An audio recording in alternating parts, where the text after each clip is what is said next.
Hello friends, welcome back to my YouTube channel. आज मैं अपनी मम्मी के घर गई थी नोएडा। मैंने सोचा यहाँ पे कुछ एक्सप्लोर किया जाए। तो आज मैं आपको लेकर जा रही हूँ नोएडा के खूबसूरत वेदवन पार्क। यहाँ पे फर्स्ट टाइम मैं भी विज़िट कर रही हूँ।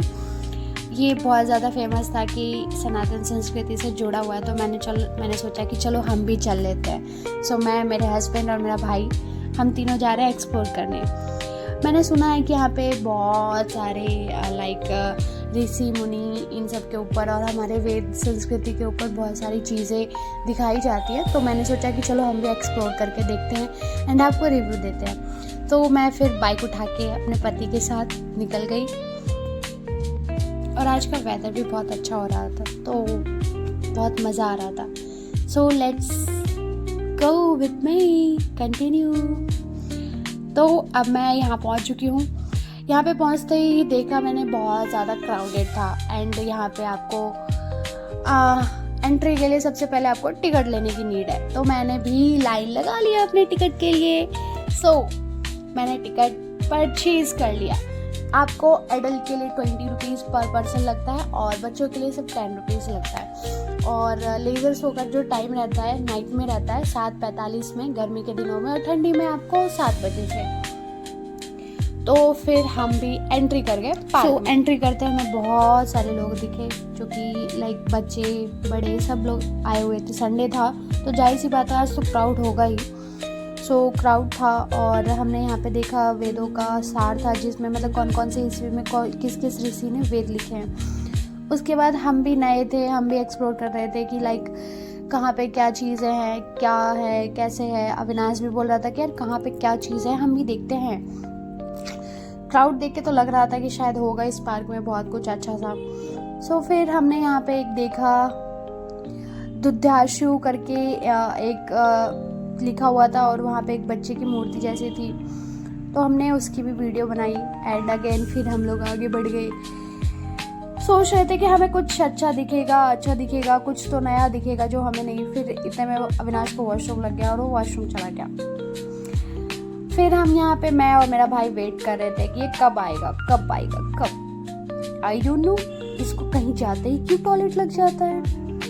फिर हम इधर उधर देख रहे थे, बट यहाँ पे आसपास बहुत सारी बिल्डिंग्स हैं। ये नोएडा सेक्टर 78 में ना, तो यहाँ पे बहुत सारी बिल्डिंग्स हैं। अविनाश आ गया और फिर हम आगे जाने की तैयारी करने लगे। मुझे यहाँ पे बहुत सारे खजूर के पेड़ भी दिखे, जिसमें मीठे मीठे खजूर लग चुके थे, ऑलमोस्ट पकने ही वाले थे। तो मैंने सोचा काश हम यहाँ आसपास में होते तो हम खजूर खा सकते, बट ना। ये सूर्य का सिद्धांत है। मतलब सूर्य का सिद्धांत कैसे सूर्य चक्कर लगाता है, और मतलब सूर्य के ऑल जो उपग्रह हैं कैसे चक्कर लगाते हैं, तो वो था वो सूर्य का सिद्धांत। सूर्य नहीं चक्कर लगाता है, सॉरी, चंद्रमा चक्कर लगाता है। फिर हमें ये बहुत सुंदर सुंदर फ्लावर्स के प्लांट्स दिखे। मोगरा का प्लांट था ये। मेरे को तो मन करता मैं छुड़ा के लेके चली जाऊँ, बट मैं क्या करूँ। फिर अविनाश बोल रहा था काश इसमें मछलियाँ होती तो अच्छी लगती, और बट हम आगे बढ़े। फिर यहाँ पे हमें एक युद्ध का दिखाया गया था, जिसमें ये स्टैचू बना हुआ है एक ऋषि जी का, अब मुझे उनका नाम याद नहीं आ रहा है। इन्होंने युद्ध में बहुत बड़ी भूमिका निभाई थी और उन्होंने खुद का एक त्रिशूल खुद ही मतलब इन्वेंशन किया था। फिर ये जॉगिंग के लिए पाथ था, मतलब यहाँ के नियर बाय के जो भी सोसाइटी के लोग हैं वो यहाँ मॉर्निंग जॉगिंग के लिए आते हैं। पर्सनली मुझे ये तो बहुत अच्छा लगा।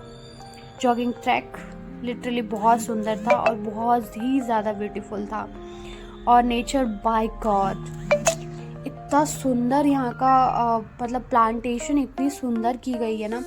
और आपको मैं आगे दिखाती हूँ कि गुड़हल के पौधे से इन्होंने कितना सुंदर मतलब क्रिएटिविटी कर रखा है। ये तो बांस के पौधे से इन्होंने कर रखा है। और अब मैं दिखा रही हूँ, ये देखो गुड़हल का पूरा वैली रेडी कर रखा है इन्होंने। ये पूरा वैली जो इतनी लॉन्ग है ना, ये सारा गुड़हल से रेडी किया गया है। हाँ, तो इधर बहुत सारे लोग दिख भी रहे थे, और बांस का और गुड़हल का बहुत अच्छा कॉम्बिनेशन, और बीच में ये पता नहीं बहुत सुंदर सा प्लांट था जो कि बहुत अच्छा लग रहा था, क्रिसमस ट्री की तरह।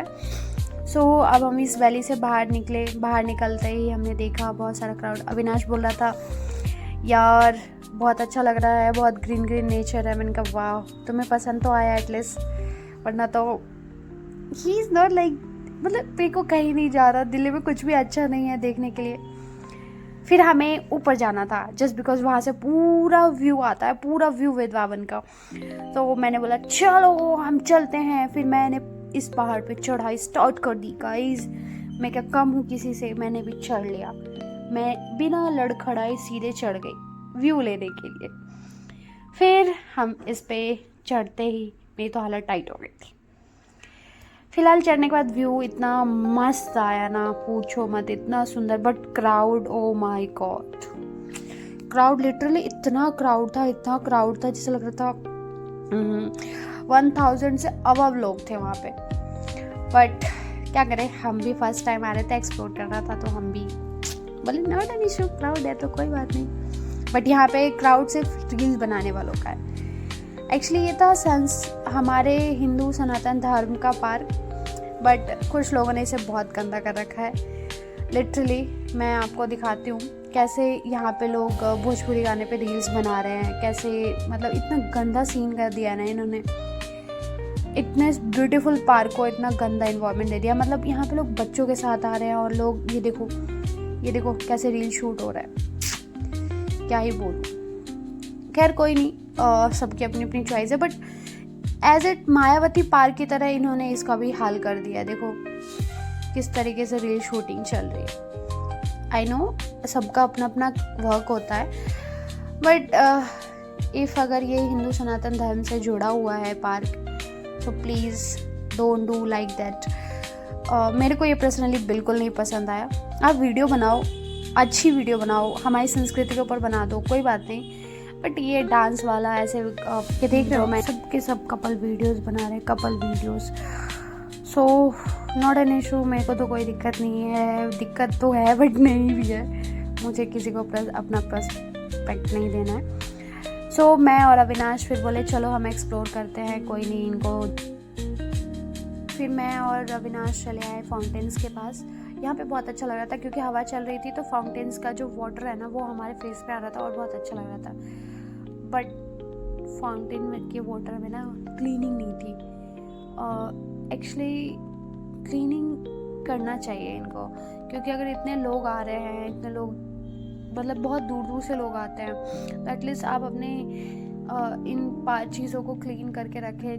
बट क्या करें, गवर्नमेंट और पब्लिक को भी तो है दोस्त, इसमें क्या कर सकते हैं। फिर अविनाश और हम दोनों एक्सप्लोर करने लगे। मैं तो फाउंटेन के मज़े ले रही थी, बहुत अच्छा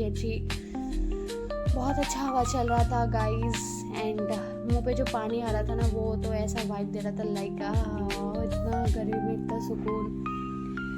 फिर हम दोनों बोर होने लगे इन फाउंटेन्स को देखते देखते। हम सोच रहे थे कब लेज़र लाइट शुरू होगा, कब शुरू होगा। बट अभी भी हमारे पास 1 घंटे का टाइम था और हम 1 घंटे बैठ के क्या करते, इन रील देखने वालों को तो हमें देखना नहीं था। तो फिर हम ऊपर चले गए और फिर हम बैठ के देखो हम दोनों वेट कर रहे थे कि कब लेज़र लाइट स्टार्ट होगा। ये बोल रहा है कि यार चलते हैं घर, मैं बोली थी मैं कैसे चले जाऊँ। अब हम इतने दूर से आए, मैं छतरपुर से आई हूँ यहाँ पे नोएडा, यही देखने के लिए कि लाइक लेज़र लाइट शो देखेंगे। मैंने अक्षरधाम का लेज़र लाइट शो देखा है, वो बहुत माइंड ब्लोइंग होता है, तो मैंने सोचा यहाँ का भी देख लिया जाए।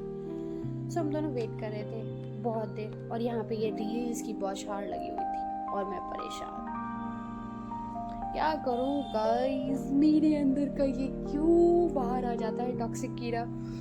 सो वेट करते करते फाइनली अब टाइम आने वाला था, तो मैंने सोचा चलो अब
सो गाइज अब लेज़र लाइट बस ख़त्म ही होने वाला है, तो अब हम अपने घर की तरफ निकल रहे हैं। एंड फिर ऐसे ही व्लॉग्स देखने के लिए हमसे जुड़े रहिए एंड लाइक एंड सब्सक्राइब करिए मेरे चैनल को, ताकि मैं दिल्ली के हिडन जगहों को एंड दिल्ली से बाहर के भी हिडन जगहों को एक्सप्लोर करके एंड हर एक जगह का रिव्यू आपको शेयर कर सकूँ, ठीक है। सो अब हो चुका है 8:30, तो हम जा रहे हैं अपने घर, क्योंकि घर से कंटिन्यूसली कॉल आ चुका है। सो ऑलमोस्ट लेज़र शो ख़त्म ही होने वाला है, तो हम जा रहे हैं। Bye bye, thank you.